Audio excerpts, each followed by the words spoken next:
Hello and welcome to episode 24 of my No Man's Sky tutorial Let's Play series. This episode will be on me giving my humble opinion of No Man's Sky.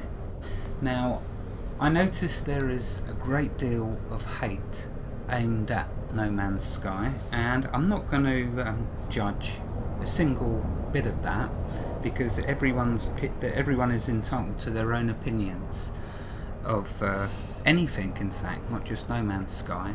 But I thought, well, let's make an episode and just try and explain to those that watch this episode. I've been playing No Man's Sky now for 52 hours and I've worked out quite a bit. Obviously there's a whole galaxy full of systems.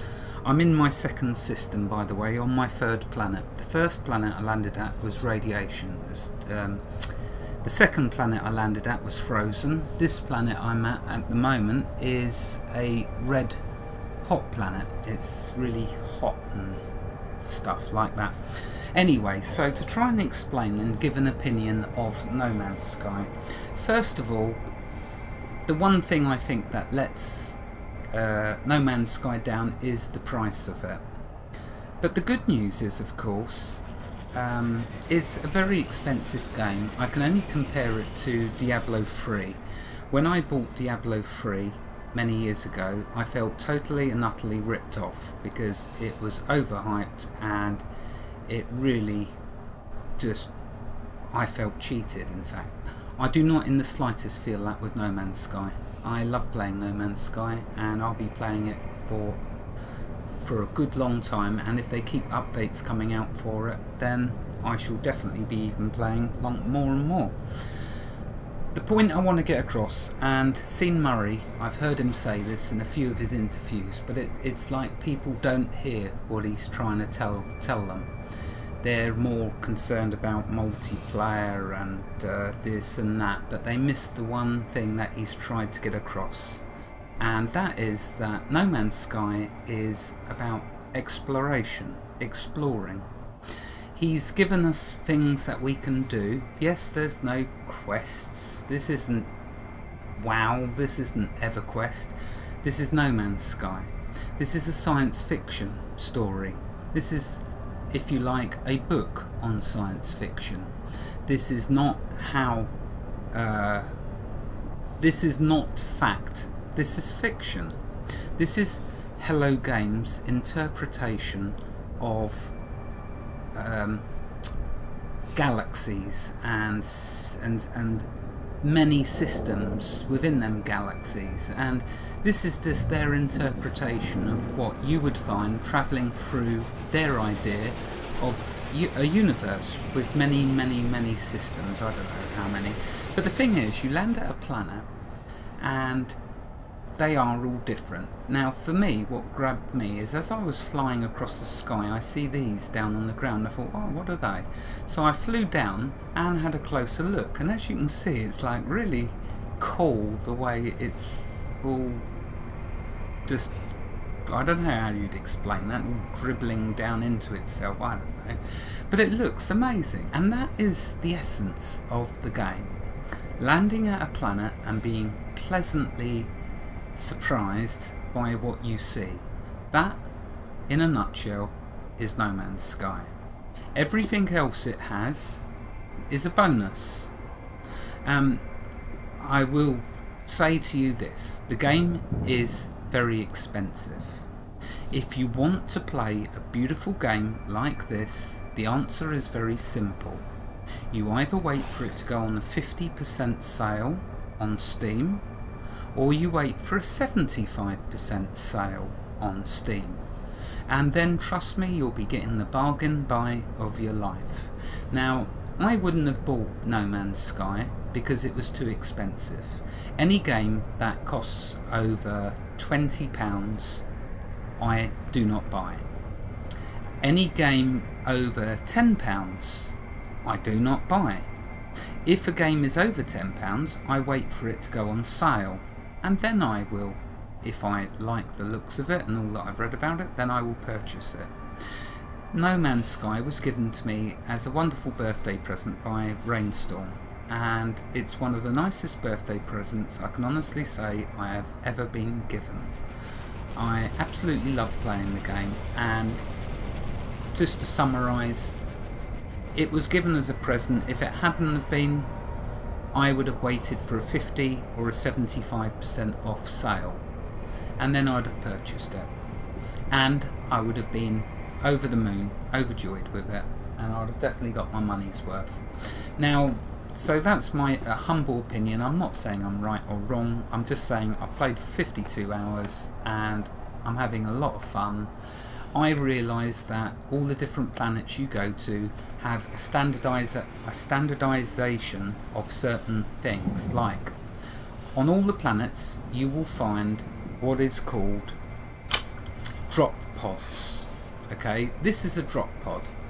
Okay, now you find these by going to the beacons. There's a beacon around, I think, somewhere I can show you. Yeah, there's a beacon. So you can, or you look for red laser beams that go up into the sky. You land at them. You need then 4 of these bypass chips. 4 because the beacons give 4 locations. One of the locations it gives is this drop pod, and what the drop pod gives you is an upgrade to your exosuit. So if we look at my exosuit, okay, you'll see I've managed now to get it to 23 slots, okay, which is very cool. Now there's a standardization with this, linking this all, okay. When you go to a beacon, it gives you the drop pods. That's where you do your exosuits. It gives you production facilities where you can possibly, not every time, sometimes you get other items, but so one of the main things you can get from a production facility is new blueprints. So if I was to do the E-key, these are all the blueprints, and as you can see I've been finding a few. That's the latest one I've just found, but I'm slowly gradually building up a collection of them. So that's production facilities. You can also find I can't remember now off the top of my head. Basically there's 4. One is a monolith. Monoliths gives you alien words that you can learn for the race in the system that you're in. Mine is Vy'keen. Although in this new system I haven't found what the race is here. I don't even know if it's still Vy'keen or some other alien race. That I'll find out. So you get a monolith, you get a drop pod, you get the other 2 are called a transmission or something like that, and the 4th one is something along the lines of habitat, where you can find trading posts. Something like that. Sorry, I mean 2 of them I can remember clearly, monolith and drop pods. So they're the 2 for that, and the other 2 you can find at the other 2 you can find the distress signals give you ships that you can salvage. I've only ever found 2 ships. The ship that I've currently got, and another ship I found, but it only had 25 slots. That's all I found. I'm still looking for them. Apparently there's loads out there. Smilo's managed to get himself to 48 slots now, so he's doing really well, but so far I'm still looking for salvage ships to upgrade. The multi-tool you'll find in the trading post that has only 1 launch pad. There's usually, there has always been for me, when you find a trading post with 1 launch pad attached to it, inside next to the alien is a thing attached to the wall that when you click on it it'll upgrade your multi-tool. But multi-tools can be given for free by aliens, so I don't use that wall contraption anymore because you have to spend money then. If you meet new aliens and do the right option, they'll give you a free upgrade to that. For the starships, you should buy your first one because that'll jump you up to 26 slots. After that you only stick to salvaging ships. And for the exosuits, that's where you really should save all of your money. And thank you, Smilo, for mentioning that. You was 100% correct, my friend, with all you've said in your comments. That's what you should save your money for. Don't use your money for your Starship, don't use your money for your multi-tool upgrades. Just use your money for your exosuit upgrades. That's the only thing you need to spend your money on. They're getting more and more expensive. The last slot cost me 100,000 units. The one before that, 80,000, 60,000, 40,000 and 20,000. So as you can see, it's going up 20,000 for each slot. I don't know what the max amount of slots is, but I guess I'm going to find out eventually. Something else I wanted to mention as I'm working all of this out, okay, and that's something I like to do. Notice the different icons around. See over there, there's a beam that I was talking about. Now if you go with 4 bypass chips to that, you'll get the 4 locations that I've mentioned. And looking at the screen in front of me, you can see there's waypoints. There's a beacon. So that's one type of waypoint, point of interest waypoint that you can get from that that beacon there. Another one is over here, a monolith. That's one I've told you about. Another one over here is the manufacturing facility. That's where you can get your blueprints, as I mentioned earlier. You've got the drop. You've also got the drop pods, which is, remember, for upgrading your exosuit. But something that I wanted to mention to you that's important. So as you start discovering all these waypoints, notice their colours are bright. See how it's bright? Notice this one is greyed out, sort of like a dull colour. What that means is that I've been here, I've discovered it, I've reached the destination. So I've gone right up close to it, and when you reach it, it says destination reached. And then when you save, okay, so when you do the save on it, it will go from the bright colour. I'm just waiting for that noise to finish. It goes from the bright colour of an undiscovered location to a dull colour, as you can see there. So when I'm flying around, if I see a waypoint that is bright like this, I know I haven't been there. But one thing to bear in mind is when you go to more of them laser beams that with your 4 bypass chips and get 4 more locations, it will rediscover a location you've already been to. So there's a chance it will find this drop pod again. And what it will do, and this is the nuisance, what it will do is it will put that back to being bright. So even though I've been here, I won't realise it because it will be bright again until I travel to it and save it.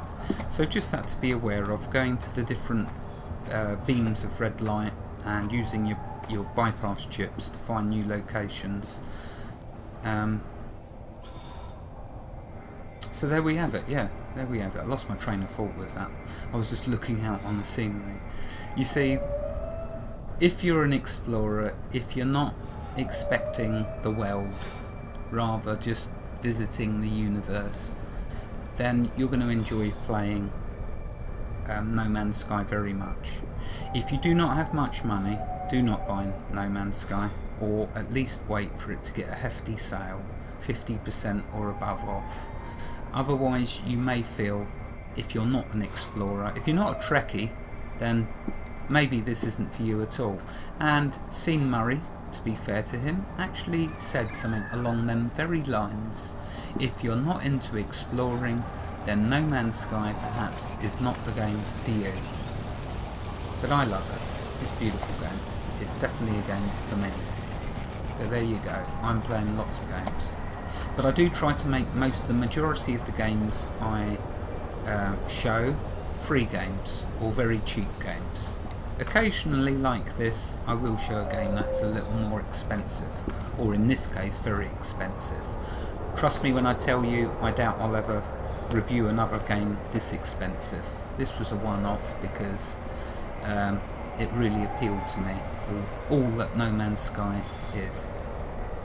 Let's just quickly analyse, and then I'll be off. The critter runs too fast. You gotta be quick. Come on. No. There you go. Got ya. Right, anyway, so there we are. I've said all I wanted to waffle about, just to give you a little heads up on understanding the waypoints and the colouring, so because otherwise you'll keep revisiting the same point. You know, like the same manufacturing facility. You want to get a new blueprint, so you're looking, but you keep going back to the same ones. That's how you can make sure you don't. But just be aware though of when you go to new towers. Anyway, wherever you are in the galaxy, God bless you and keep every last one of you safe. Thank you for watching and have a fantastic day. Goodbye.